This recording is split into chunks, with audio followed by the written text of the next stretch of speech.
Welcome to Not Milk Never Milk. Subscribe if you're lactose intolerant. You begin by confirming prerequisites. Chapter 2 cleared, batteries in inventory, and flashlight equipped. Start in the kitchen area, search under the table and inside drawer for a broken key piece. Once done, combine the piece with the tool bench to repair a makeshift pry bar. Make sure to input code 042 at the basement door. This opens a shortcut. You're now positioned in the lower corridor, ready to follow the trail of footprints toward the service room where the keycard spawns. You move down the corridor, keeping to shadows so the patrolling NPC cat doesn't notice. That avoids a reset. Once at the service room, focus on the 3-switch panel. Press switches in sequence 2-1-3 within 8 seconds to unlock the inner locker.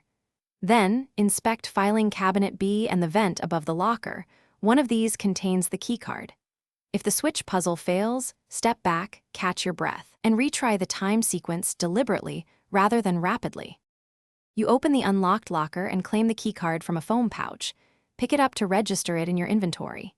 If the card isn't visible, check behind the server rack and under loose floor tiles. Spawns sometimes shift.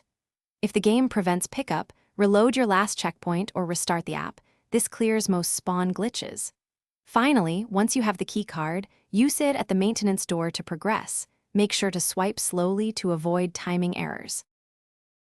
Thanks for watching. If this was helpful, leave a like and consider subscribing. See you next time.